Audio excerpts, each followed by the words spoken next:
राज्यभरात गुढीपाडव्याचा उत्साह, शोभायात्रा आणि स्वागत यात्रांमधून नववर्षाचं जल्लोषात स्वागत।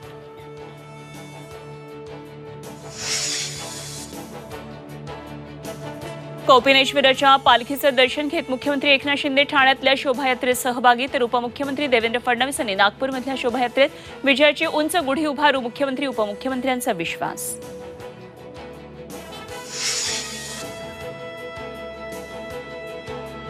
दादरच्या शिवाजी पार्कवर आज मनसेचा गुढीपाडवा मेळावा। राज ठाकरे महायुती लोकसभा निवडणुकांबाबत काय बोलणार याकडे लक्ष।